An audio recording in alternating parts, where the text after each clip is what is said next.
I used to think betrayal came from enemies, but no, it wore the Donovan name. And the face of the woman who raised me. She didn't have to slap me. Just one signature and I was erased from the company I spent 8 years building. She handed it all to her new husband, the man who once called me an emotional shadow. I didn't cry. I stood up and came back with a blueprint that had no room for their name. If you think this is just another family story, you're dead wrong. Hit that subscribe button now to catch more heart-wrenching film stories we've prepared just for you. Under the artificial light of the Donovan and Cumby boardroom, the walls felt too close. The glass table, polished to perfection, reflected every tense glance, every tap of a restless finger. Rain tapped against the floor-to-ceiling windows behind Claire Donovan, but she wasn't listening. She sat at the head of the table, a tablet in front of her fingers steepled beneath her chin, posture poised. She had been in that chair for 4 years officially anyway. Unofficially, she'd earned it a decade earlier. Claire had spent 12 years living and breathing Donovan and Cumby, her mother's architecture firm. The firm bore the Donovan name, but she had given it its legacy. And today was supposed to be the final confirmation of that unspoken truth. A formality. A ceremonial nod to the daughter who never missed a deadline, never lost a bid, never asked for anything. Instead, her mother cleared her throat and looked down at the documents in front of her. "Let's begin," said Meredith Donovan, her voice as sharp as ever, unaged by sentiment. "We've made a strategic decision regarding long-term leadership and equity." Claire barely blinked. She'd been preparing for this. She expected an offer of controlling shares, a formal acknowledgement. Maybe even something sentimental, Claire, it's time.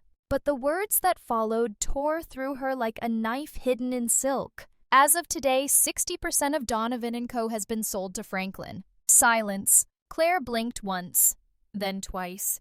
She didn't turn her head, didn't glance at Franklin, didn't need to.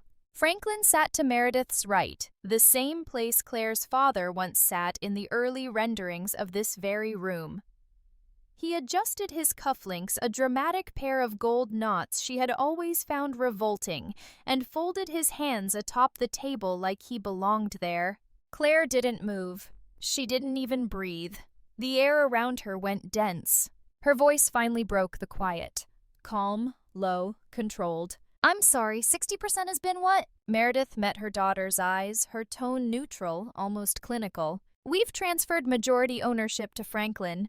The firm needs a strategic partner with broader financial networks, someone who can elevate it beyond design innovation. Franklin understands positioning, acquisitions, vertical integration." Claire's hand flattened against the table.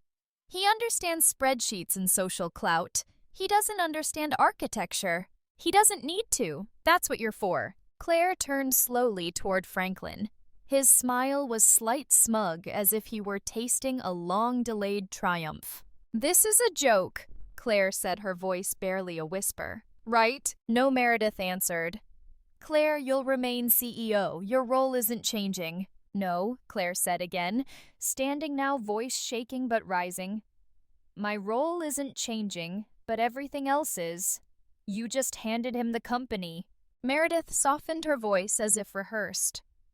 "Sweetheart, you're still the creative engine of Donovan & Co., but this isn't just about design anymore. We're competing globally. This move brings vision, investment, stability." Claire laughed, not out of humor but disbelief. "You mean it brings him into the family business?" Franklin leaned back in his chair, one leg crossed over the other, hands steepled in smug calculation. "Claire, this isn't personal. This is evolution." Her eyes snapped to him. "It's theft. You still have your office." "Your team," Meredith added quickly, as if that settled the matter. Claire's gaze moved between the faces in the room. Board members who wouldn't meet her eye. Executives she'd mentored now stiff in their seats like statues. No one spoke. No one stood up. No one said her name. She turned back to her mother. I gave you my 20s, my relationships, my health. I worked Christmas. I lived out of airports. I gave you my life. And we are grateful, Meredith said, her voice clipped cold. But gratitude doesn't pay for expansion. Franklin brings what we need now. Claire stared at her. You built this company with passion. Now you're trading it for proximity to capital and a man who couldn't spell cantilever if you spotted him the C. The words fell heavy.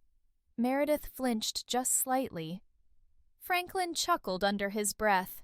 Claire's voice dropped. You didn't even tell me. You didn't even warn me. You sat across from me in strategy meetings for months planning the future, and you were already selling it behind my back. I didn't want to hurt you, Meredith said, quieter now. Claire shook her head. You didn't want to risk me walking before the deal was done. The boardroom turned grave. Claire looked around one last time. At the company she had shaped from the inside out. At the skyline behind the windows, which she had helped define with her designs.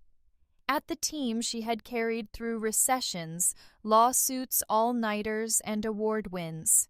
No one met her eye. She stepped back from the table. I'm done, Claire Meredith began. She held up a hand.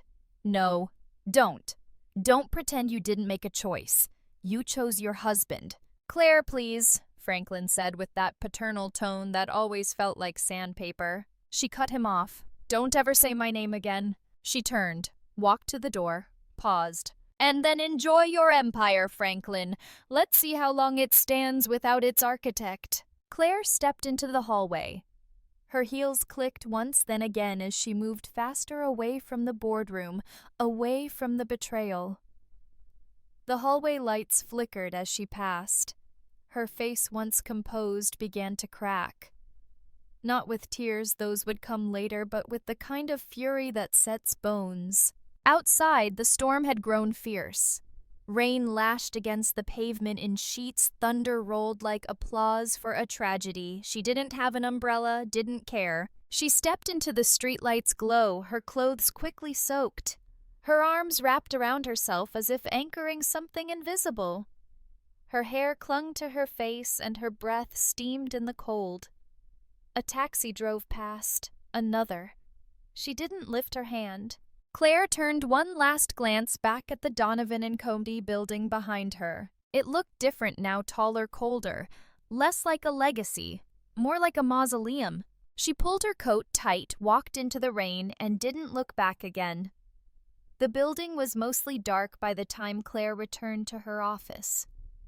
A few lights buzzed overhead, casting long shadows across the polished concrete floor. The hum of the city outside filtered in through sealed windows, muffled, indifferent. Inside, it was silent. A kind of silence that only follows betrayal. Claire stepped in slowly, her heels softer now, her pace stripped of the urgency that had carried her out of the boardroom. This was no longer hers. Not the company, not the skyline she helped design, not even the chair waiting for her behind the desk. But there was one thing left, and she had come back for it. She walked to the flat drawer cabinet against the back wall. It was an old thing, matte black, scratched at the edges. The handle stuck a little like always. She yanked it open. Inside, layered between sheets of parchment and tracing film, was a rolled blueprint labeled The Spiral Haven. She slid it out, unrolled it slowly on the surface of her desk. The design shimmered under the lamplight, an urban sanctuary shaped like a helix with natural ventilation spiraling upward and green terraces carved into each rotation. It was wild, poetic, grounded in bioclimatic design, but intentionally evocative. It looked like a sculpture, one that could breathe. Franklin had once laughed out loud when she presented it in a concept meeting. "It's beautiful, Claire," he had said with his rehearsed diplomacy, his voice dripping with false praise, but not realistic. Developers don't invest in daydreams. Claire had said nothing. She remembered glancing at her mother, waiting for her to step in, but Meredith had only sighed. "She's not wrong, Claire," her mother had said gently. "Sometimes you let vision get in the way of viability. That had been over a year ago. Since then, Spiral Haven had collected dust, declined, dismissed, and eventually forgotten by everyone but Claire. Now she rolled it carefully, placing it into a cylindrical case. Her hands were steady, but inside a storm raged. She moved back towards her desk and sat for what she knew would be the last time. The chair groaned under her as she leaned forward, lit the screen, and opened her laptop. Her fingers hovered over the keyboard, then she began to type. Subject resignation. Effective immediately. Time 3:11 a.m. She kept it short, formal, clean. I hereby resign from my position as Chief Executive Officer of Donovan & Company effective immediately.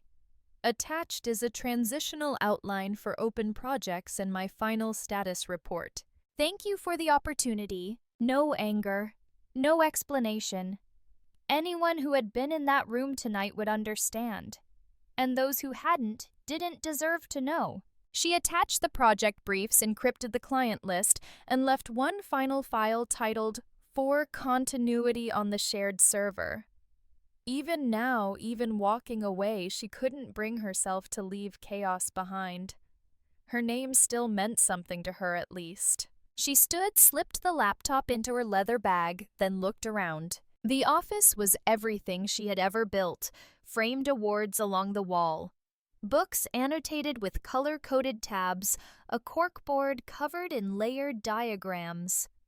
She moved slowly, carefully, removing the photos. Her and her team celebrating a museum launch. A candid of her and Meredith taken the day they opened the Singapore office. That one she stared at longer. Meredith had her arm around Claire's shoulders, both of them laughing windswept from the rooftop where the shot was taken. Back then, Claire believed they were building something together. She pulled the photo down, slid it into her portfolio, and shut off the lights. Out in the hallway, no one stirred. She passed empty offices, closed doors. The glow from under some of them told her others were still working, maybe pulling late reports or preparing for another long pitch day. None of them knew that come morning, she would be gone. She passed the open layout of the design floor where the junior architects kept lights, low music playing. The same team who used to leave sticky notes on her door. Loved your idea for the museum curve. Claire coffee soon. Please don't kill my render. They were her people. But none of them stood up now. She didn't blame them. They didn't know. At the end of the corridor, the elevator dinged softly. She stepped and pressed G and waited. As the doors closed, her reflection stared back at her in the stainless steel walls. Wet hair from the earlier rain, eyeliner smudged cheeks hollowed from exhaustion. But her eyes, they burned. Not from tears, not anymore, from decision. The elevator doors opened into the lobby. The security guard looked up from his novel and smiled, polite and sleepy. Late one again, Ms. Donovan. Claire smiled faintly. Last one. He didn't understand. She didn't clarify. Outside, the rain had turned to mist. The air was damp and heavy, like everything around her was waiting to settle. She walked to the curb without looking back. The Donovan & Company logo glowed faintly above the door, half obscured by fog. It didn't belong to her anymore. She reached the curb case slung over her shoulder, blueprint in hand. A passing taxi slowed but didn't stop. She didn't raise her arm. Instead, Claire stood there for a moment, just breathing. It wasn't just a resignation. It was an exhale 12 years in the making. Claire found the space by accident. It was a crumbling two-story structure near the Riverwalk, wedged between an abandoned print shop and a graffiti-scarred warehouse. The lease was cheap, the ceiling leaked near the back, and pigeons had claimed the rooftop like a permanent colony. But the bones were there.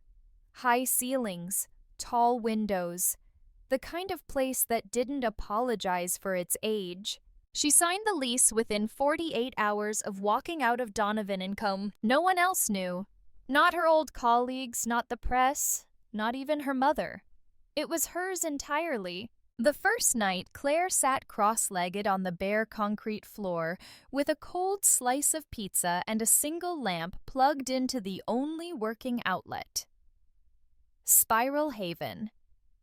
The blueprint that had been mocked, shelved, and discarded was spread out in front of her like a promise. She had nowhere to go but forward. She named it Haven 8. The name came from a childhood memory, age 8, her first treehouse, a sanctuary she built from scrap wood with her father long before he died. It was the last place that ever felt safe. The name wasn't catchy. It wasn't market-tested. But it was hers. That was enough. By the end of week 1, she had hired her first team member, Jamie Tran, a whip-smart architecture student from the local university who had interned at Donovan and Cumbie briefly before leaving in disillusionment. Jamie had been the only one to ever send Claire a thank you note after being rejected for a full-time role. "I heard what happened," Jamie said when they met over coffee. "Honestly, you were the only reason I even applied." Claire didn't smile, but she nodded. "I can't pay you what you're worth." "Yet," Jamie shrugged. "I'll take purpose over pay for now. Just don't make me design bank lobbies." Claire extended her hand. A deal was struck. The two of them worked out of folding chairs and makeshift desks heated by an old radiator that clanked louder than it warmed. Every day began with black coffee and ended with quiet hours sketching in graphite. They kept the lights dim to save electricity. Claire brought in a second-hand microwave and Jamie hung string lights along the back wall. A week later, Claire dragged in an upright piano, scratched but intact from her storage unit. It had belonged to her mother once, a gift when Claire turned 16, right before her mother became too busy to hear her play. She set it up near the front window, dusted the keys, and let it sit there like a reminder not everything from her past had to be erased. Nights were long. They revised the Spiral Haven design from top to bottom. Claire wasn't building it to prove anyone wrong, at least that's what she told herself.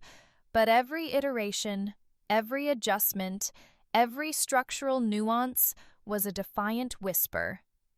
"You said it was a dream. Watch me make it real." They created a full 3D render-mapped wind behavior, natural lighting material costs, waste reduction metrics. Jamie handled the visual storytelling. Claire tackled code-compliance, structural logic, feasibility modeling. Spiral Haven wasn't just poetic, now it was rigorous. Claire cashed out her savings to hire a freelance sustainability consultant for 2 days of input. The woman took one look at the blueprints and said, "This isn't just a building, it's an ecosystem." Claire said nothing, but for the first time in weeks she allowed herself a breath of hope. By the end of month 1, Haven 8 had submitted Spiral Haven to 5 international competitions: London, Tokyo, Berlin, Vancouver, Copenhagen, all with open calls for next-generation urban renewal, all with steep entry fees Claire paid for with what was left of her emergency fund. Every submission was followed by an ache, a silence, the kind that stretches between the last thing you can control and the first thing you can't. Jamie kept a countdown calendar taped beside their pinned-up mood board. 32 days until Tokyo replies, she'd say, crossing off the dates. 27 for Berlin. Claire pretended not to care, but her fingers always trembled slightly when she checked the inbox each morning. Clients hadn't come yet. Investors were non-existent. They didn't have a website, just a logo Jamie scrawled onto a chalkboard wall with white paint pen. But there was movement. Word trickled out through whispers and old contacts that Claire Donovan hadn't disappeared. That she was building something strange, something unapologetic. One afternoon, Claire found herself staring out the front window watching river fog roll in like a ghost across the water. She could see her reflection in the glass hair tied back dark circles under her eyes, hands smudged with charcoal. A far cry from the woman who used to walk corporate corridors in Italian wool and stilettos. But somehow more real. She pressed her hand to the glass, steadying herself. Not from exhaustion, from the surge of belief returning to her body like blood after numbness.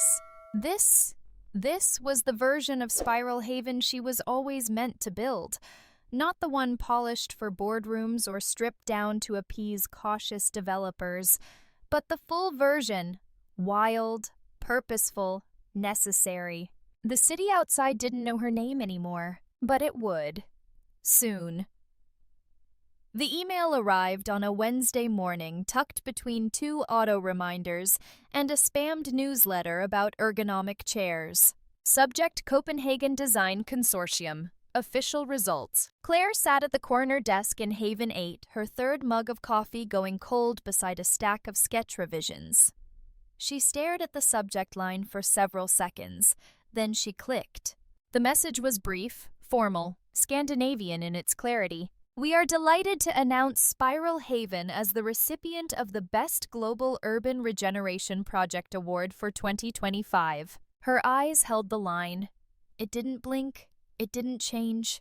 It was real. For a long time, she said nothing. Jamie turned from the whiteboard wall behind them, marker still in hand. Claire simply looked up, and then she exhaled like someone who'd been holding their breath for 4 months underwater. Jamie dropped the marker. No way. Claire nodded slowly. Then again. Then finally allowed herself a laugh, low and stunned and sharp around the edges. They stood in the silence that followed, punctuated only by the hum of the radiator and a pigeon scuffling on the windowsill. The laughter didn't last long. Claire wasn't one to celebrate before the ink dried, but this wasn't about celebration. It was about validation. Later that afternoon, the press release dropped. From Silence to Spiral, the return of Claire Donovan. Spiral Haven wins top honor in Copenhagen, marking the rise of Haven 8 as a force in next-gen architecture. A visionary comeback from a woman once dismissed as idealistic. The language changed quickly. One outlet referred to Claire as the silent innovator. Another called her the phoenix of post-industrial urbanism. She didn't respond to interview requests. She didn't pose for photos. She didn't issue statements. She stayed in her office, continued working, and watched the narrative rewrite itself. The image that made the rounds was an older one, Claire from a past conference, arms crossed in front of a model chin, raised backlit by the glow of a projection screen. Franklin appeared in the background, blurred but visible, caught mid-step. The irony was impossible to miss. By Thursday, the article made the front page of Design Age Weekly, one of the very publications that once ignored her entirely. Franklin's name didn't appear in the headline, but he was quoted in paragraph 6, offering a brief and chilly congratulations. We applaud all innovations that advance the field. Claire could picture his expression as he said it. Stiff-lipped, chin tight. The look of a man forced to clap for a song he couldn't hear. By Friday, a photo surfaced online. Franklin at a city gala holding a champagne flute. Jaw clenched, caught mid-sip as someone showed him the award announcement on their phone. The image went viral in the design community, captioned mercilessly, "When your biggest mistake wins gold, Vien vong kon hun katut." Claire scrolled past the memes without reaction, until one evening, as twilight turned the river glassy outside her window, she received a message from an address she hadn't seen in months. From Meredith Donovan, subject: just read the news. Claire stared at the screen, then clicked. Claire, I saw the announcement from Copenhagen. I can't express how proud I am of you.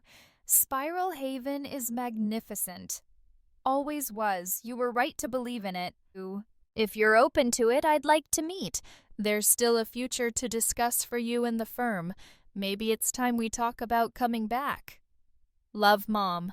There was no attached invitation, no direct plea, but the subtext rang louder than any sentence. You won. You're needed. Come back and save what we couldn't. Claire read the email twice, then closed it. She didn't reply. Outside, the streetlights came on in staggered intervals, washing the alley in amber and shadow. The wind shifted. The pigeons had flown off for the night. a delivery truck rolled by, trailing music through the cracked window. She sat still, hands clasped in her lap, staring straight ahead. Recognition had arrived. Applause had arrived. The redemption arc everyone wanted for her had materialized, awards, headlines, offers. But none of that changed the fact that her mother hadn't believed in Spiral Haven until it had a trophy attached.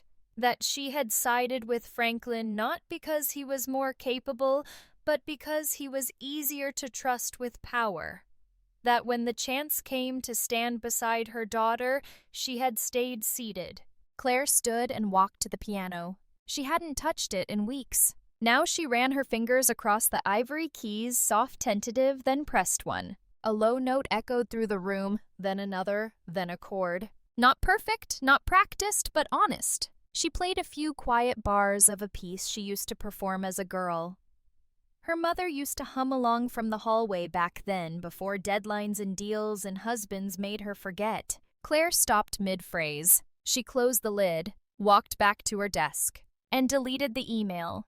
It began with a message that arrived late, almost unnoticed, buried between two software update notifications and a receipt from the local art supply store. Subject: thought you should see this. It was from Lucas Shaw, a former project manager at Donovan & Cohen.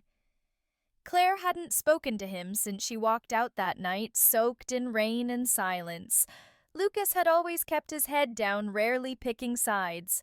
But his email had no preamble, just a link and a single line beneath it. This looked familiar. Claire clicked. It was an early-stage render posted to a niche architecture forum by Donovan & Cohen, a public teaser of a luxury residential development on the southern waterfront codenamed the Estuary.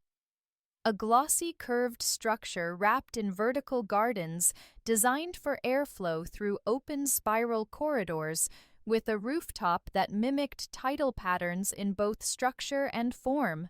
Claire's stomach turned cold. The bones were Spiral Haven. Not a little, not vaguely. The bones were hers. She clicked open her archive, yanked up the early versions of Spiral Haven, the rejected renderings, the ones she never published.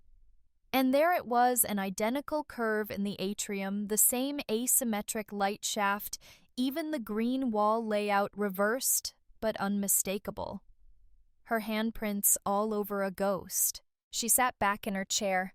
A rush of nausea coiled at the base of her spine. She opened the render's metadata, posted 2 days ago, authored by Donovan & Company, time-stamped with Franklin's division header. She stared at the screen. Then, without moving her eyes, she reached for her external drive, the one she used during her final months at Donovan & Co.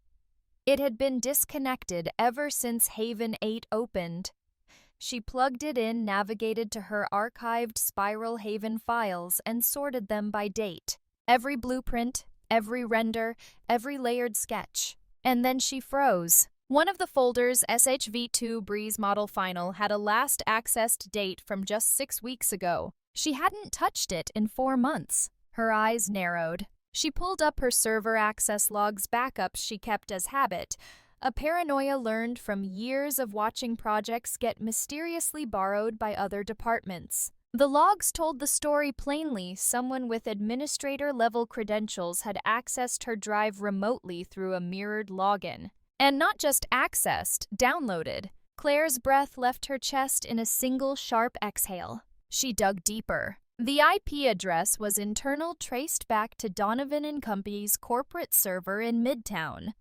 The login credentials used weren't hers, but they carried an elevated clearance. Franklin's. She sat in silence, the full weight of it settling like sediment. He hadn't just dismissed Spiral Haven. He had stolen it, copied it, watered it down, repackaged it under a new name, and pushed it through as a $12 million waterfront commission with a major developer.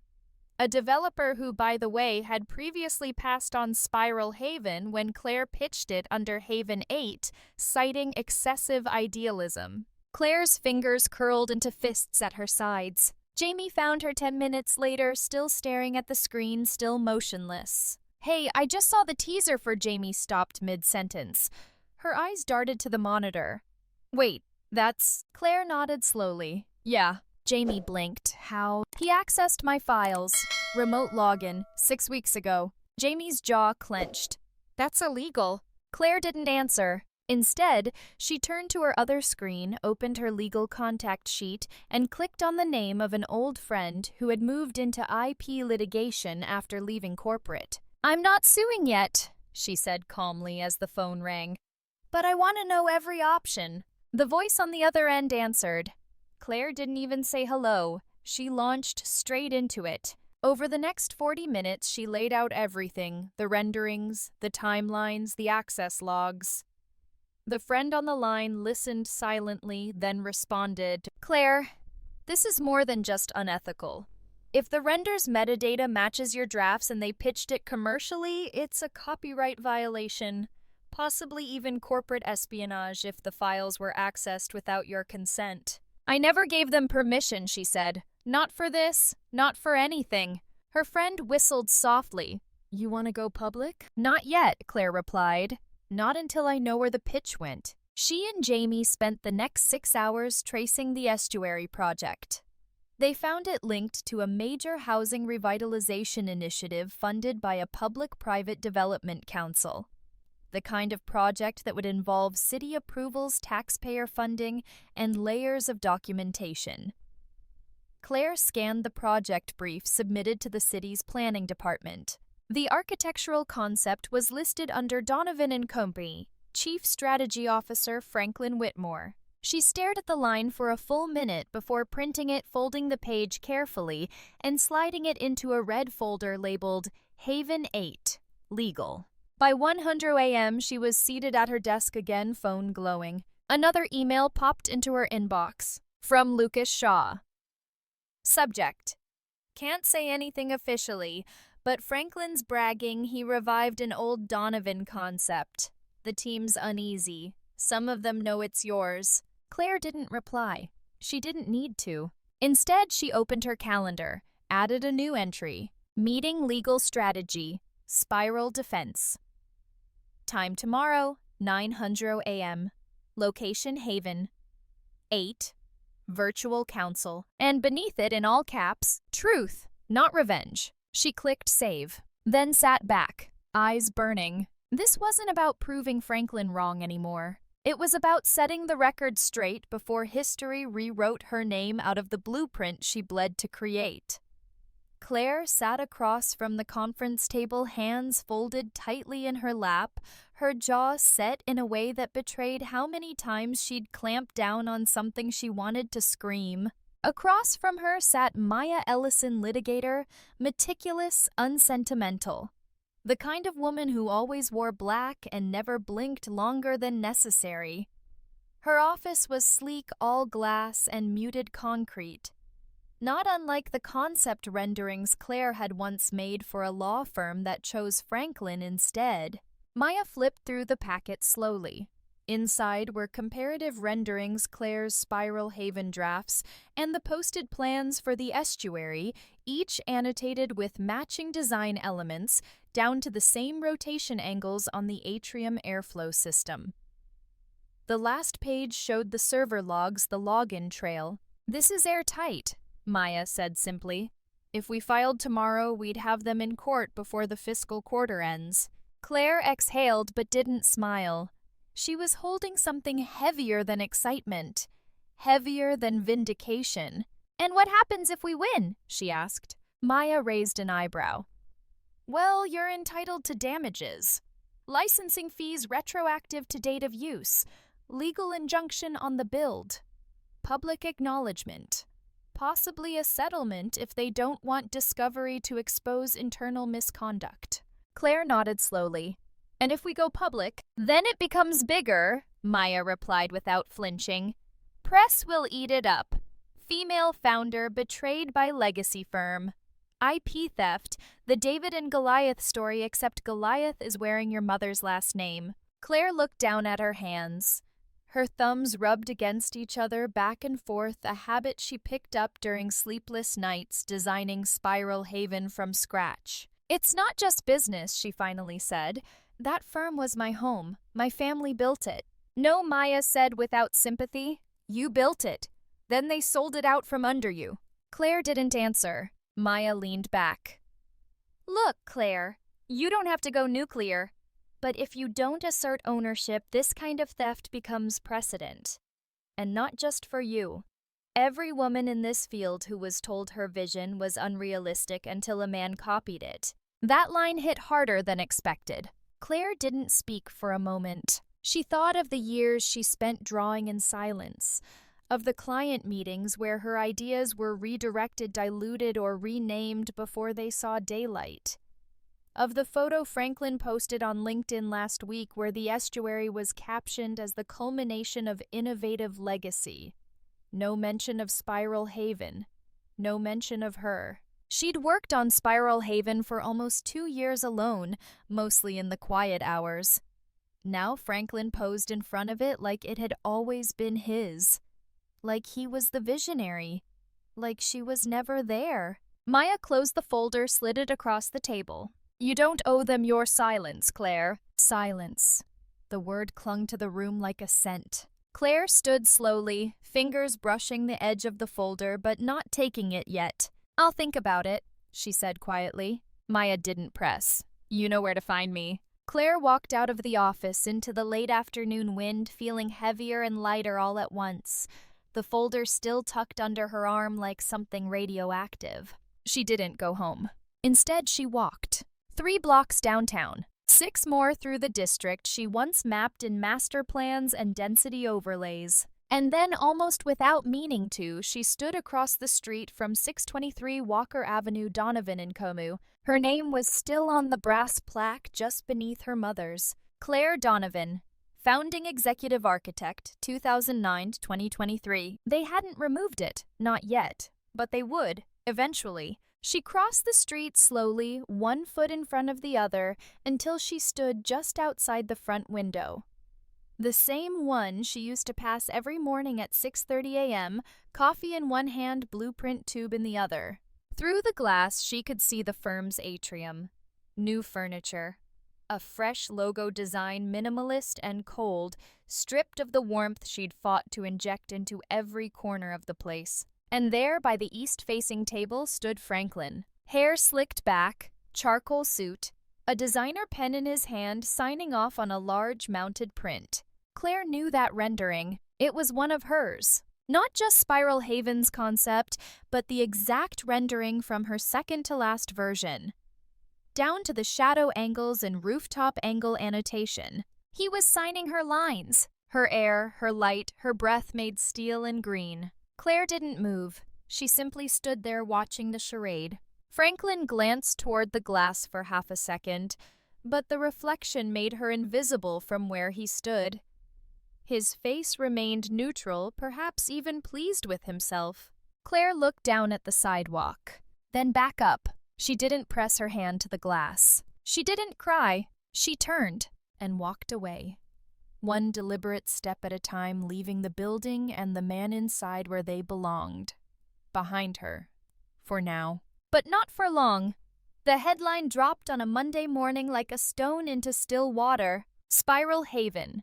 The Stolen Structure. Byline Rowan T. Ellis, Senior Investigative Correspondent. It began as a low-hum architecture forums design Twitter academic threads. Then the story hit the homepage of Urbanscape, a major industry journal.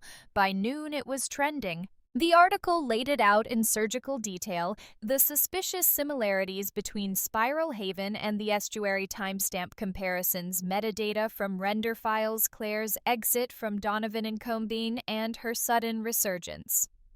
Ellis had obtained confidential visuals from Claire's archive without her participation, but with enough credibility to draw blood. Within 24 hours, the internet split in 2. One side was feral in its support. Justice for Claire began trending on X. You don't call a woman's design a dream and then steal it. Franklin didn't just borrow an idea, he tried to bury its architect. Architecture students stitched side-by-side TikToks of the 2 designs with captions like "Spot the theft." Designers reposted Claire's early sketches with hearts fire emojis and angry remarks about gatekeeping in creative industries. But then came the backlash. Industry loyalists, PR strategists, and former Donovan board members began posting under a different banner, "Protect the Legacy." It was Meredith Donovan's vision that built that firm, not Claire's. Children think they deserve everything their parents built. They forget they didn't do it alone. Some posts cut deep. Claire was always more interested in artistic statements than viable development. If Spiral Haven was that good, why did she leave it behind in the first place? Claire didn't respond publicly.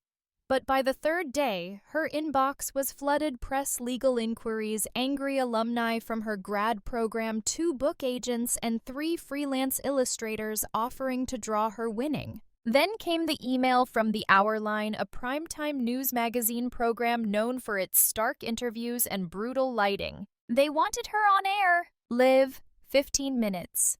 Claire Donovan versus the narrative. Jamie tried to talk her out of it. "They're not going to let you control the story," she said. "You're walking into a spotlight built for scalping." "I'm not there for sympathy," Claire replied.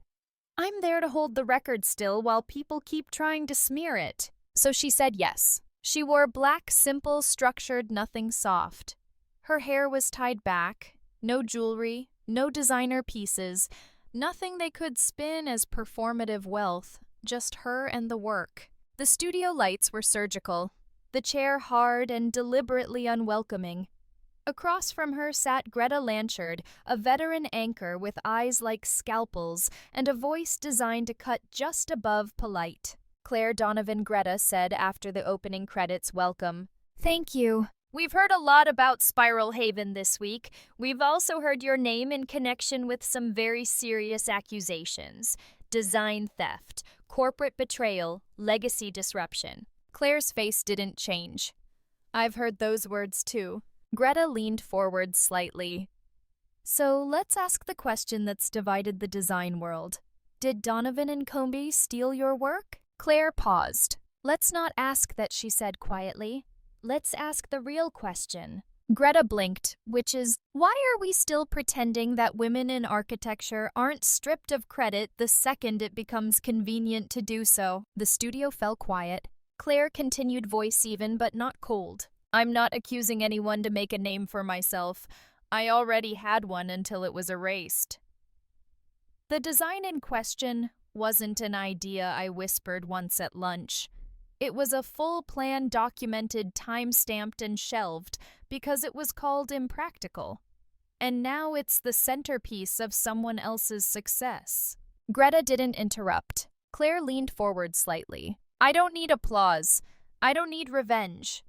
What I need, and what every designer, every woman, every overlooked voice needs, is for the truth to matter more than the narrative." Greta's pen tapped once against her notes.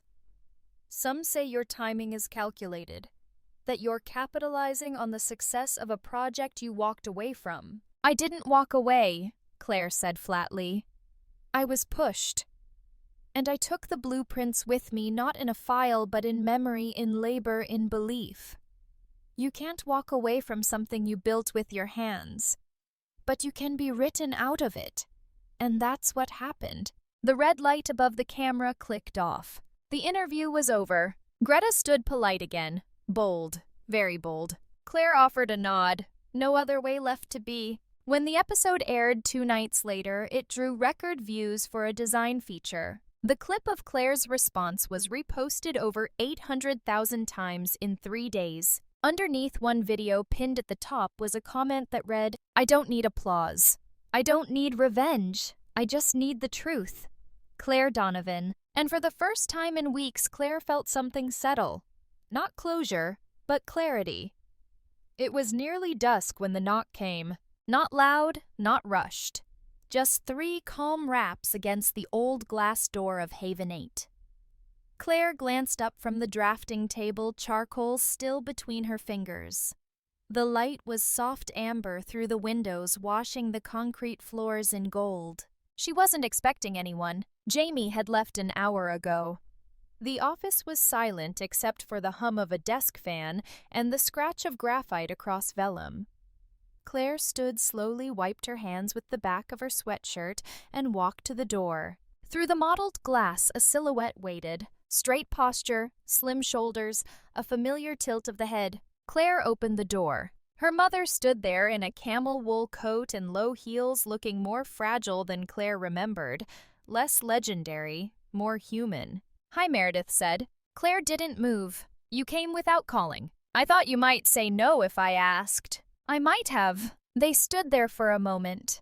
The street behind Meredith flickered with headlights and falling dusk. A delivery bike passed with a soft metallic rattle. "May I come in?" Meredith asked, quieter now. Claire held her gaze, then stepped aside. The older woman entered slowly, eyes adjusting to the studio's warmth, to the clutter of models and sketches, to the faint music playing from a speaker tucked near the windowsill. Claire returned to her desk without offering coffee, tea, or even a seat. Meredith didn't seem surprised. She stood near the center of the room, arms folded, gaze sweeping over the spiral wooden structure Jamie had been prototyping. Her eyes paused on the corner piano, the one she'd given Claire nearly 2 decades ago, back when their house was still filled with music and belief. "It's beautiful," Meredith said, nodding toward the piece in progress. "What you've built here." Claire didn't look up. Franklin must be panicking. Meredith exhaled slow. "Franklin isn't who I thought." Claire's hand paused mid-sketch. She looked up. "Cold, not cruel." "No," she said. "And I'm not who you thought either." Meredith's face shifted, pain perhaps, or shame. "You were always brilliant, Claire, but never chosen." That landed like a knife pressed flat against the skin, no blood, but undeniable. "I thought," no, Claire said. "You decided. You watched a man dismiss my work as impractical, and then handed him the company I gave my 20s to. You didn't just underestimate me, you discarded me." Silence. Meredith didn't defend herself, didn't rush to explain. Instead, she walked to the far window, stared out at the dusky river. "You know what I regret most," she said quietly. "It's not that I trusted Franklin, it's that when he spoke over you in meetings, I let him." Claire said nothing. When he called Spiral Haven poetry without structure, I agreed. Because I was tired. Because I wanted peace. Because I didn't want to fight anymore. "You never fought for me." The room held stillness like breath held underwater. Meredith turned, tears unshed but glinting. "Donovan and Company is crumbling. Franklin's facing legal heat. Board members are resigning. We've lost 4 clients in 3 weeks. Claire's pencil pressed harder into the page. "So you came to ask me to fix it?" No, Meredith said. "I came to ask you to consider what comes next. Not for me, for them." Claire's eyes narrowed. "There are people at that firm who followed you, who thrived under you. People who stayed because they believed in what Donovan and Company could still be. I gave them everything I had. And they remember," Meredith said, stepping closer. "They don't ask you to forgive me, but they're still there, waiting for someone to steady the floor." Claire looked down at her desk. A new design lay half-finished beneath her hand, graceful arches, open-air balconies, tiered light structures. Nothing like Spiral Haven. Something different, something bolder. Her eyes rested on it as if it had spoken. "I built this place to never depend on legacy again," she murmured. "To stop asking for permission to create what matters." "And you succeeded," Meredith said. "But sometimes legacy still depends on you, not because you owe it anything, but because it once held your name and you made it mean something." Claire's shoulders lifted in a quiet breath. She didn't speak. She didn't have to. Meredith looked at her one last time. "If you can't do it for me, then maybe do it for them." Claire didn't nod, didn't reject. Her gaze was back on the blueprint lines, sharp ideas still forming. She didn't say yes. She didn't say no. She simply returned to her work. And Meredith, understanding the answer embedded in that silence, let herself out. It started with the spreadsheet. Claire had never liked numbers for their own sake. She respected them. She knew how they anchored budgets, grounded risk, gave shape to vision. But she'd always worked in lines and light, not margins and margins of financial rows. Still, something didn't add up. A former contact from Donovan and Co. A quiet assistant named Emile sent her a file one evening without preamble. No subject line, no body text. Just a document labeled Q2 Compliance Internal Use Only. XLSX and a timestamp from 5 days earlier. Claire opened it. The first few rows were routine. Vendor payments, subcontractor expenses, legal retainers. But by row 148, the line items shifted. 3 transfers, all routed through a holding firm called Stonebridge Concepts LLC, $190,000, $85,000, then $1.27 million. The note said creative consulting fees, Estuary Phase 2. But Claire had never heard of Stonebridge. It wasn't in the original design bids. It wasn't on any of the city permits or vendor announcements. She Googled the name. A single result. A one-page website built on a generic template listing a P.O. box in New Jersey and offering strategic development support for emerging architecture brands. No staff listed. No physical office. Claire's hands tightened over her keyboard. She needed help. By noon the next day, she'd hired Harper Gleason, a forensic accountant with a background in white-collar litigation and the dead eyes of someone who'd seen a lot of money go very dark. Harper walked into Haven 8 in gray slacks and a worn leather satchel, set up her laptop on the back table, and began typing before even shaking Claire's hand. By the end of the first hour, she asked only 2 questions. "Do you have access to any internal documents from your time at Donovan?" Claire nodded. "Some files, expense templates, old contracts, nothing from the past 3 months." "That's okay," Harper said. "They never scrub what they forget they duplicated." By the second day, Harper had uncovered something far uglier than creative theft. Stonebridge Concepts, LLC. It turned out was incorporated under the name Mitchell Whitmore Franklin's older brother. Mitchell wasn't listed on any Donovan paperwork, but his name appeared as external consultant on over 9 invoices across 2 projects, the Estuary, and a separate housing development in the East District that had quietly been put on hold. Worse, the payments to Stonebridge had bypassed the standard approval pipeline. They had been authorized directly by Franklin through executive override protocols. In simple terms, he was funneling money from Donovan and Company into a shell company connected to his family. Claire stared at the compiled summary. Her name still sat on every official letterhead of the firm she'd once led. This wasn't negligence. It was embezzlement. She didn't hesitate. She printed every document Harper had flagged, cross-referenced with city filings, copied the server logs Emile had quietly forwarded, and placed them all into a slim black folder. Then she walked 2 blocks to a private mailbox rental, paid cash, and mailed the package anonymously to Rowan T. Ellis, the same journalist who had broken the Spiral Haven story. She didn't sign it. She didn't include a return address. Just a sticky note inside with 3 words, "Follow the money." The story broke in 48 hours. Exclusive financial corruption scandal emerges at Donovan and Company. Rowan had done her homework. She laid out the evidence, plainly bank statements, consulting contracts, shared addresses between Stonebridge Concepts and Mitchell Whitmore's other ventures.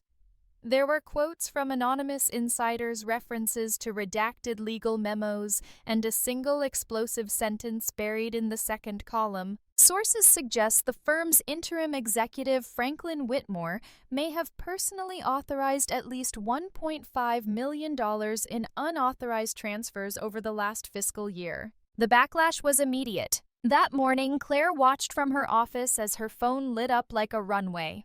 Missed calls, news alerts, screenshots from former colleagues, messages from unknown numbers begging for clarity, hoping she'd speak out. She didn't. She stayed silent. She wasn't interested in a press tour or a Twitter thread. She wanted consequences, and they came fast. By 3:00 p.m., Donovan and Company issued a brief press release. "We are aware of recent allegations and are cooperating with authorities. Mr. Franklin Whitmore has taken a temporary leave of absence pending internal review." That same evening, the firm's name began trending again, but this time not because of Claire. Because of crime. Because of betrayal that reached beyond creative control and into the pockets of public funding, investor trust, and city partnerships.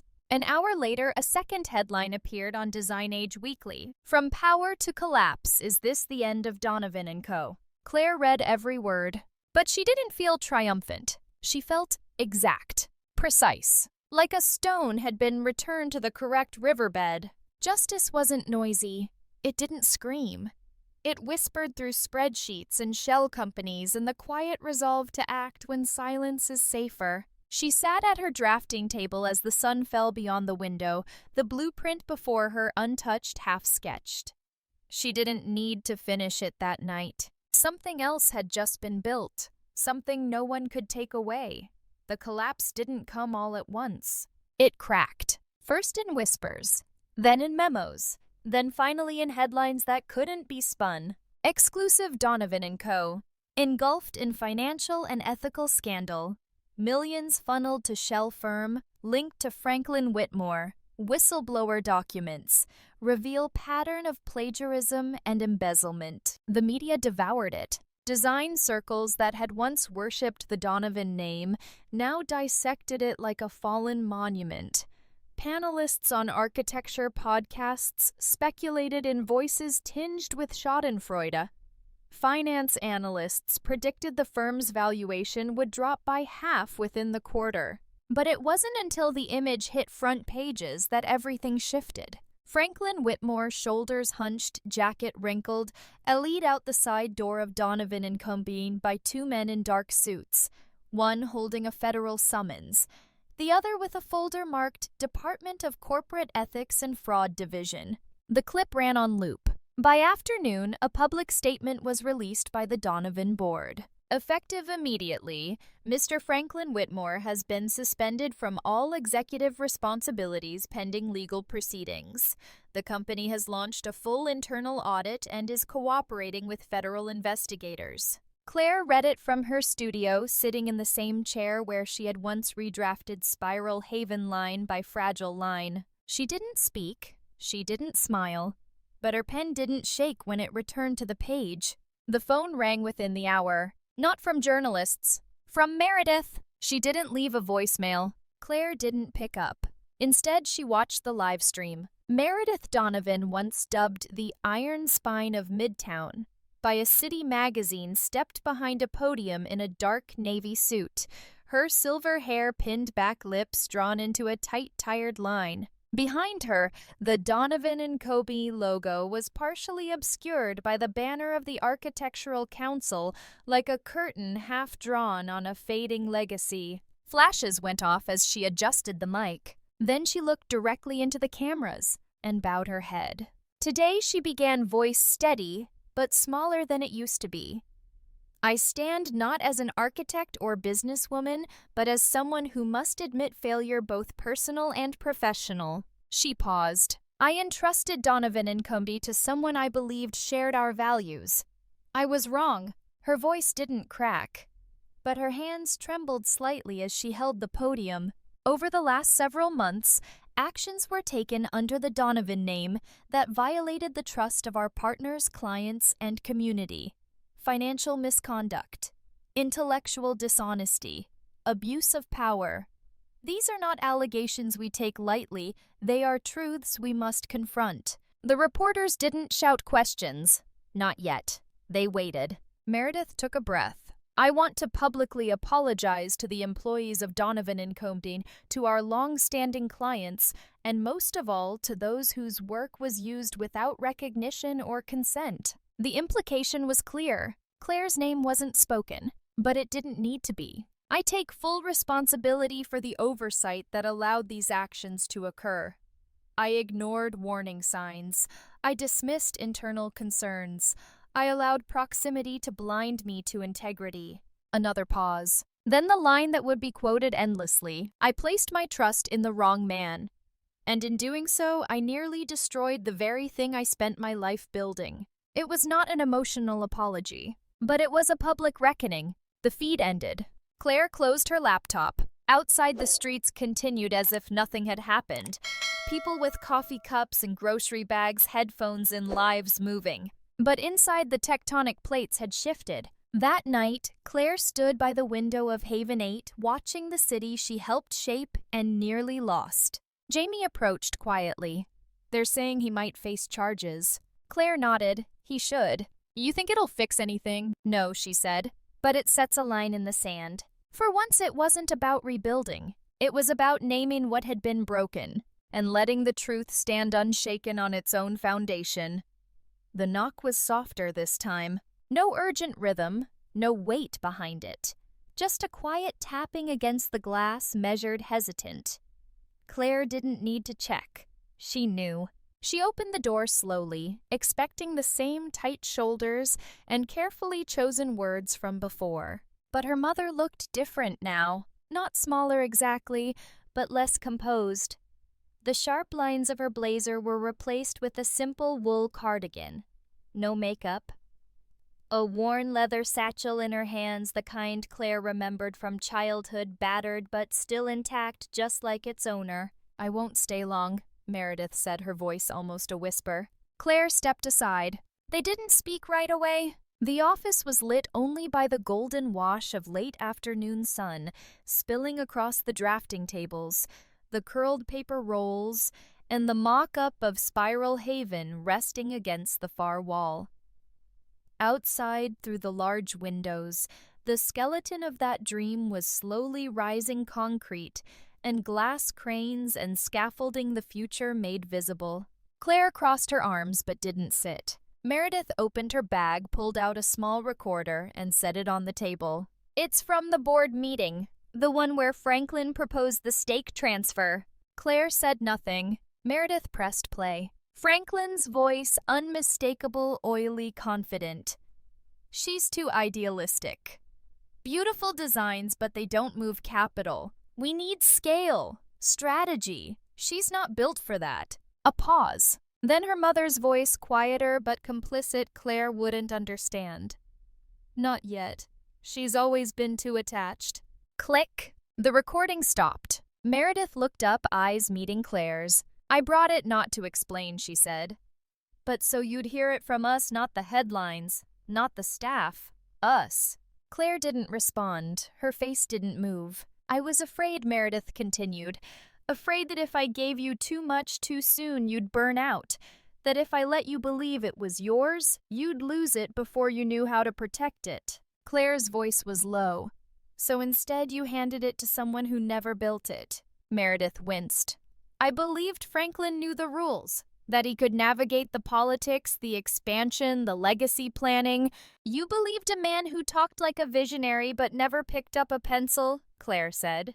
You believed him over your daughter. Silence. Outside, the scaffolding groaned softly under shifting weight. A metal clink echoed from the Spiral Haven site. Progress moved even when the people watching it stood still. Meredith stepped closer to the window, eyes fixed on the rising frame of the building. I used to dream like that, she said. But the firm, the clients, the pressure, it chipped it away. So I stopped designing. I started calculating. I chose what seemed secure. Claire's voice was even. You chose fear and called it leadership. Meredith nodded slowly. Then, with a breath caught in her throat, she turned to face her daughter.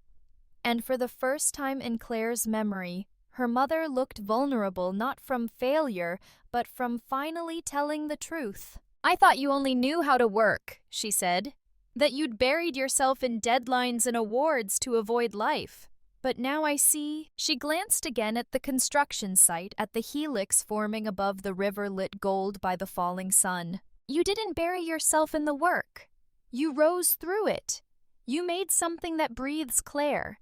Something that lives, and you did it without asking permission. Tears welled, but Meredith blinked them back. I never had the courage to do that. Not really. I followed the path that made sense. Married the man who could scale a firm, protected the company more than the people in it, and now she stopped voice catching. Claire's eyes softened, but her stance didn't. Do you want forgiveness? She asked quietly. Meredith shook her head. No, I want to be honest for once. A long silence passed. Then Claire gestured to the two stools by the window, the same spot she and Jamie used to sit with tea and rough drafts in winter. They sat, side by side. The city glowed outside, muted but steady. Spiral Haven loomed mid-rise, elegant even in bones and bolts. A symbol of everything that had been doubted, stripped, mocked, and then rebuilt. Meredith exhaled. It's beautiful, even half-built. Claire nodded. I still don't know what happens to the firm, Meredith said softly. We're trying to hold it together, but the cracks are everywhere. Claire didn't offer solutions. She wasn't here to fix anything anymore. But she said, you'll figure it out, or you won't. Her mother chuckled a tired sound. Then, unexpectedly, she reached over and took Claire's hand, not tightly, not like a plea. Just contact. I'm proud of you, she said. Claire turned to look at her. Meredith added voice just above a whisper. And I'm learning how to be proud without feeling guilty. The sun dipped lower. The light turned soft and orange. And for the first time in years, they sat without strategy, without roles, without masks. Just two women watching something rise together. Not perfectly, but honestly. And that for now was enough. The letter was waiting for her at the reception desk. No return address. Just her name handwritten in black ink, Claire Donovan. She didn't open it right away. Not because she was afraid of what it said. She already knew. The offer had been whispered across legal channels, floated through silent intermediaries. They wanted her back. Not just her, but her leadership, her vision, her name. Donovan and Comby was hemorrhaging. Clients had pulled out. Staff had resigned. The board had dissolved Franklin's shares, frozen accounts linked to his shell companies, and filed formal charges. But the damage was done. And now in desperation, they asked Claire to return to buy out the remaining stake, to restore the firm to its former glory. She stood by the wide window of Haven 8, the letter unopened on the table behind her. Outside, the Spiral Haven site shimmered in the late morning sun, scaffolding casting angled shadows over the glass panels, workers welding quiet dreams into place. Her phone vibrated. A message from Lucas, one of the senior architects from the old firm. Heard the offer's real? Whatever you decide, we're behind you. Claire turned back to the table, opened the envelope slowly. Just 2 lines. You built this legacy. Take it back. We'll follow. And below it, in neat but trembling cursive, her mother's signature. The boardroom at Haven 8 was nothing like the one at Donovan and Comby. No marble. No long, shadowy table. Just reclaimed wood open space and sunlight pouring in through the glass walls. Claire stood at the front, a blank whiteboard behind her, markers untouched. 10 people sat facing her, former colleagues, ex-Donovan architects, interns, now seasoned professionals. Some had once doubted her. Others had stayed quiet while Franklin slashed her ideas. Now they were here, voluntarily. Claire took a breath. I'm not buying the firm, she said. Murmurs stirred questions rising behind narrowed eyes. She held up a hand. But I'm opening the door. A pause. I'm inviting those who still believe in creating something honest, something human, but not under the Donovan name. She clicked a remote. Behind her, a new logo appeared on the screen. It pulsed gently, elegant, minimal, infinite. Haven 8. Expanded, renewed, reclaimed. There will be no Franklin. No legacy politics. No excuses for silence. She scanned the room. Anyone who steps into this studio leaves that behind. We build forward. The next few weeks were a quiet flood. One by one they arrived. Boxes in hand. Portfolios under arms. They trickled in through the glass doors, some hesitant, some visibly relieved.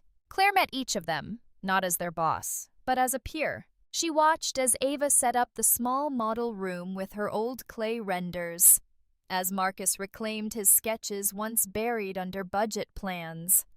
as Lien, the intern Franklin, once called disposable, pinned a design that would soon win the Municipal Green Space Grant. Healing didn't roar. It moved like water, soft, steady, relentless. Claire didn't try to rush it. She just made space for it to happen. In the main hallway of Haven 8, there was now a wall, simple white brick sunlit every morning.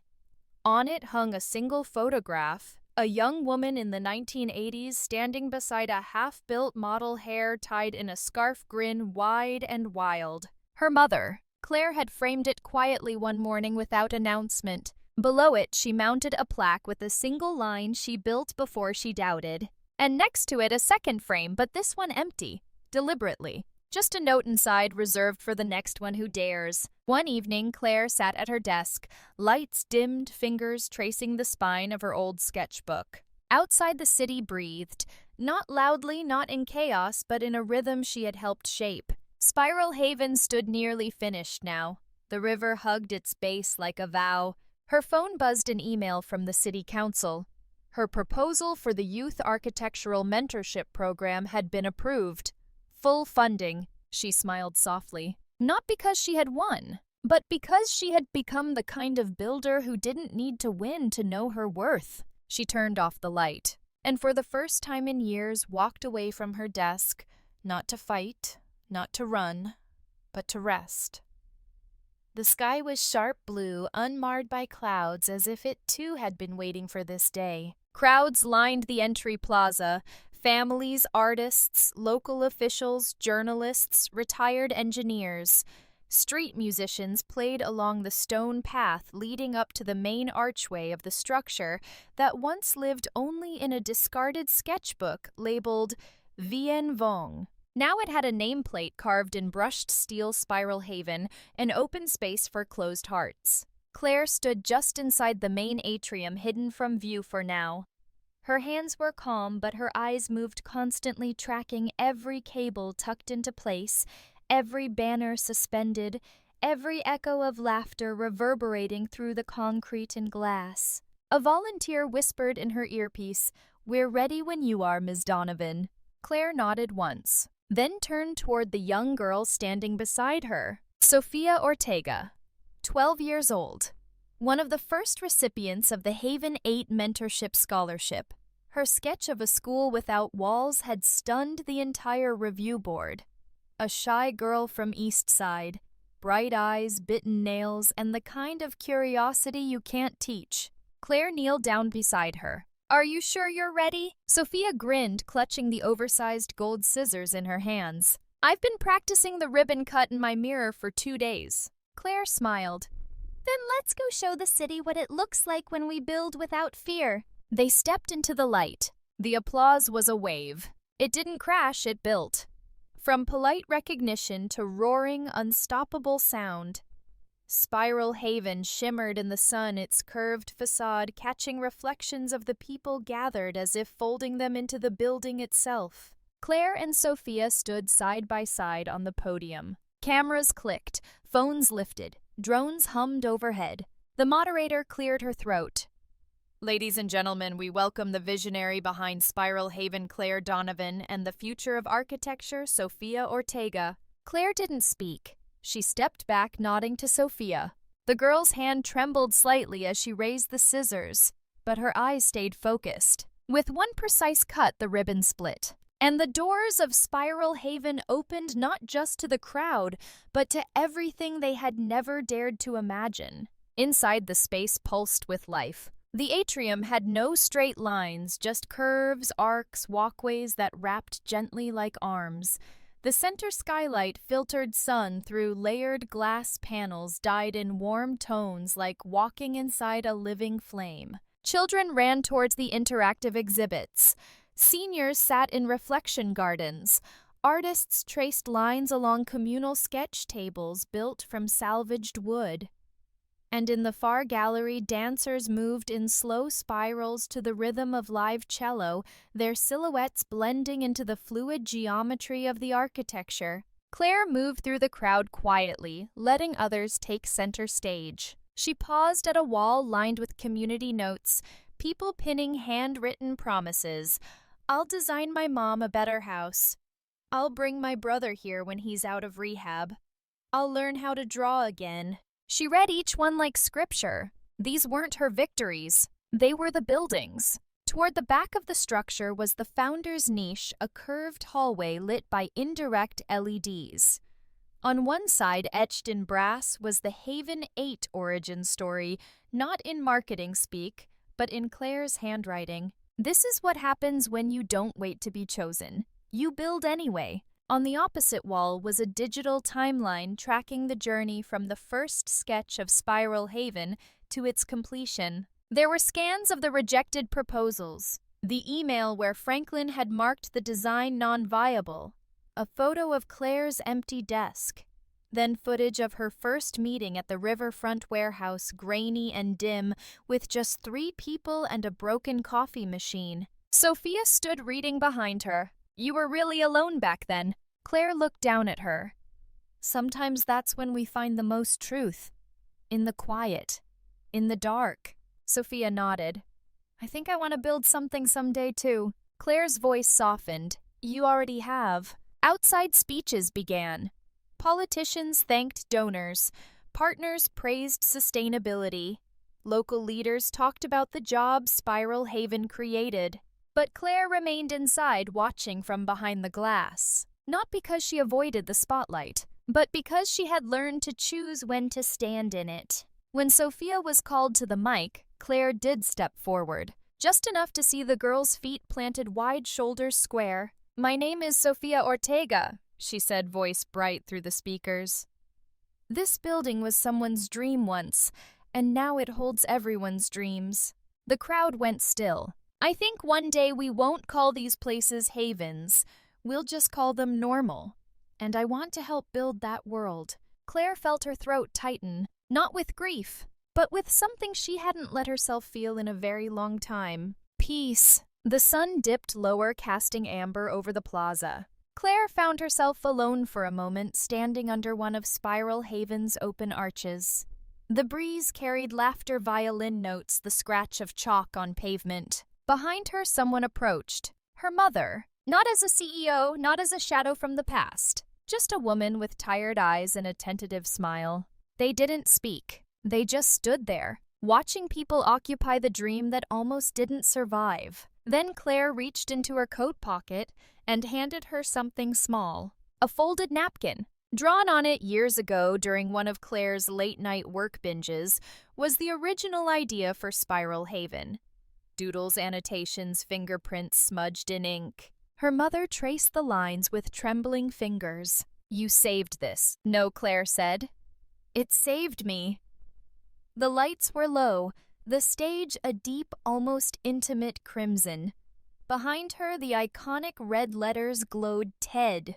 Claire stood alone in the center of the circle. No teleprompter, no notes, just her, the silence, and hundreds of strangers leaning forward, waiting to hear what kind of storm had forged the woman now adjusting the mic attached to her collar. She didn't open with a joke. She didn't start with her resume. She began with a wound. My name is Claire, she said, and for a long time I thought legacy was something you inherited. A beat of silence. A breath. The kind of stillness that isn't passive but reverent. I was raised by a woman who built an empire from sawdust and blueprints, a woman whose name opened doors and whose signature shaped skylines. Donovan & Company was more than a firm. It was our family crest carved in glass and steel. She smiled faintly, half fondness, half scar. But the day she gave my birthright to her second husband without looking me in the eye, that was the day I realized legacy is not what you're given. It's what you fight not to forget. Behind her, a subtle animation began. A sketchbook page flipping. A pencil line tracing the silhouette of a spiral, the first visual of Spiral Haven. The audience watched as a scribble became a dream, then a floor plan, then a scandal, then something more. Claire's voice remained steady. I walked away. From the company. From my mother. From a room full of men who told me my ideas were too soft, too slow, too sentimental. A pause. Her voice tightened slightly but didn't crack. They told me I was naive for wanting to design with emotion, that a city doesn't need spaces to feel, it needs spaces to function. The next image projected Spiral Haven under construction curved beams, rising into morning fog, workers laying foundation with hands wrapped in worn gloves. I didn't start over because I wanted revenge, Claire continued. I started over because I didn't recognize the mirror they were holding up to me. There was a flicker of tension in the room, not discomfort, investment. People weren't just hearing a story, they were remembering their own. Claire turned slightly, gesturing toward a black and white photograph now hovering behind her. It was her old office desk, bare except for one thing, the sketch of the Spiral Haven and a cup of cold tea. She took a step forward. What I've learned is this design không phải cái được trao, mà là thứ bạn tự tay chọn để gìn giữ. A ripple of recognition moved through the crowd. Legacy isn't inherited, it's curated, preserved, forged. Claire shifted to the next chapter of her talk, not in structure but in energy. I built Haven 8 in a broken warehouse with one intern and a borrowed coffee machine. I sketched with my knees pulled to my chest, not knowing if we'd make rent the next month. Another photo, her barefoot on the dusty floor, pinning paper to the wall. I didn't know then that Spiral Haven would go on to win international design awards, or that it would become a symbol of communal healing. I only knew that it had to exist, that someone somewhere would need to walk through those doors someday and feel seen. Now the screen showed the ribbon-cutting ceremony, Sophia smiling, gold scissors in hand. The audience audibly exhaled a shared moment of wonder. Claire's tone grew quieter, more confessional. My mother came to see it once, after everything, after the lawsuits, the press, the silence.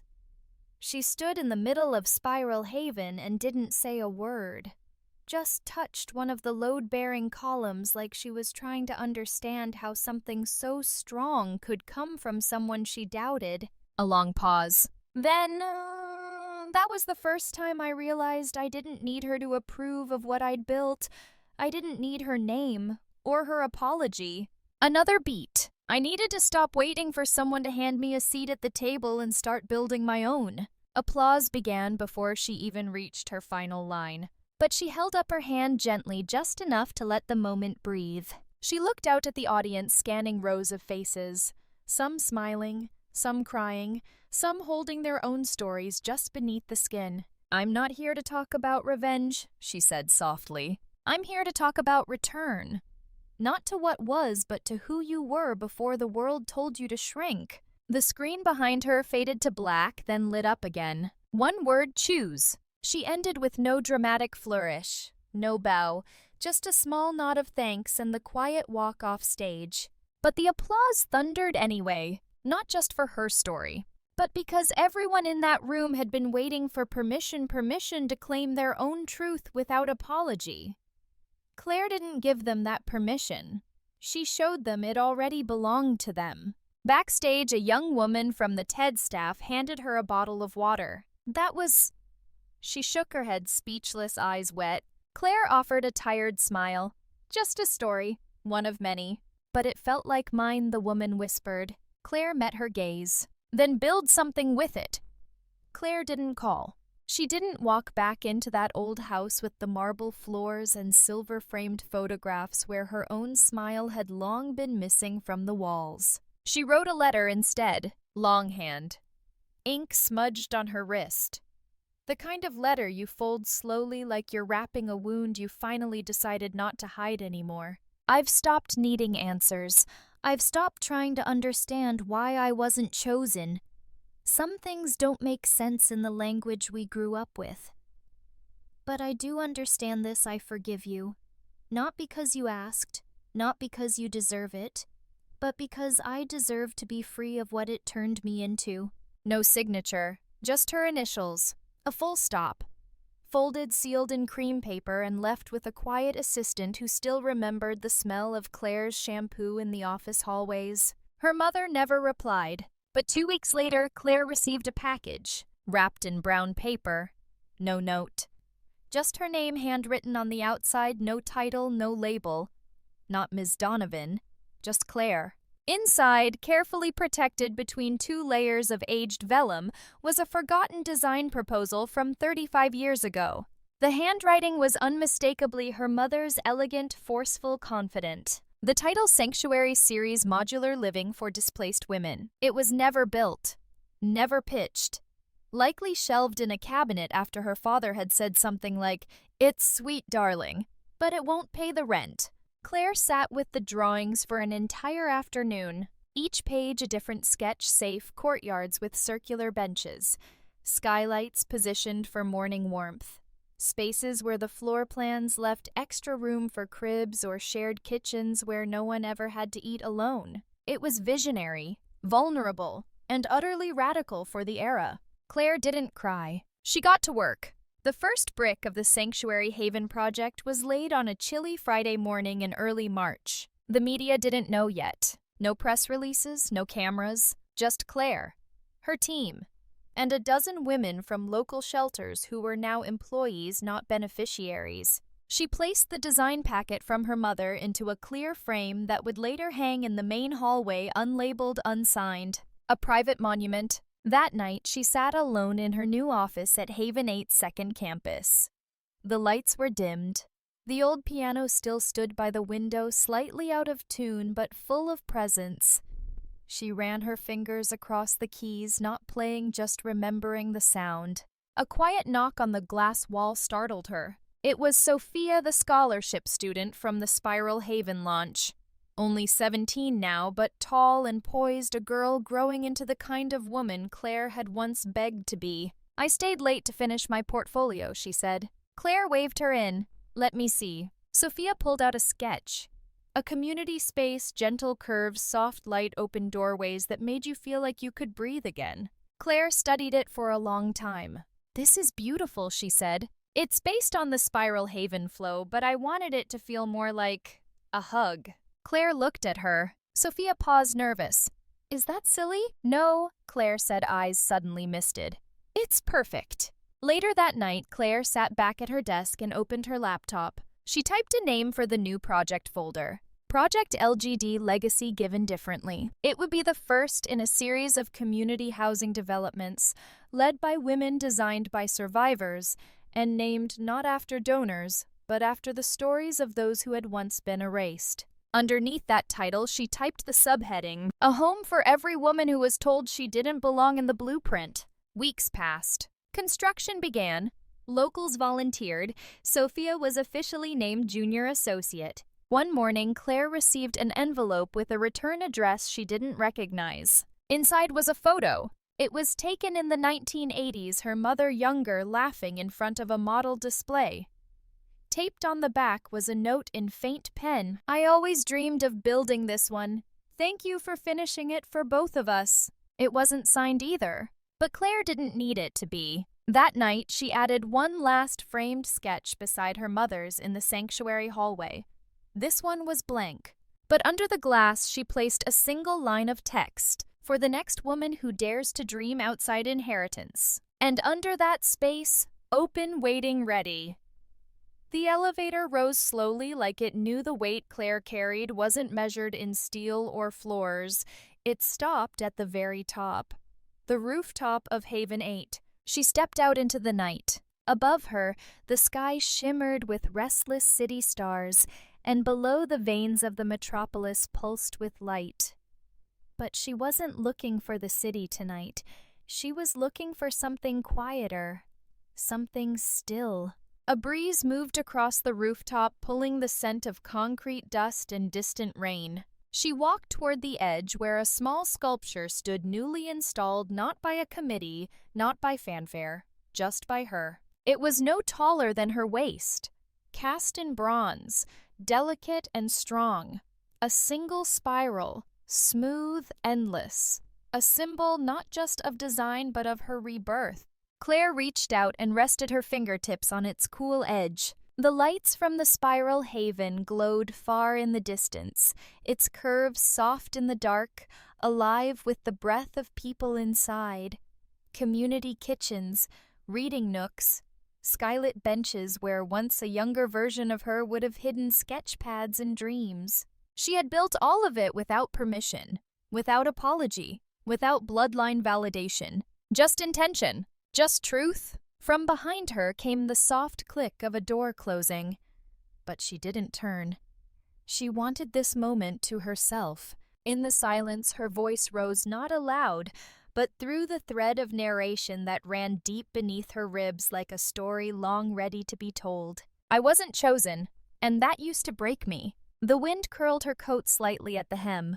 I used to believe that power only came from being picked, being loved publicly, being approved behind closed doors. She stepped closer to the edge, gazing over the city. The glow from below kissed the lines of her face, older now, more deliberate, more weathered, and more real than any version that ever sat at that old Donovan and Comby table. But I chose again, and again, and again. Every time they erased me, I redrew myself. Every time they closed the door, I built another floor. A slow breath.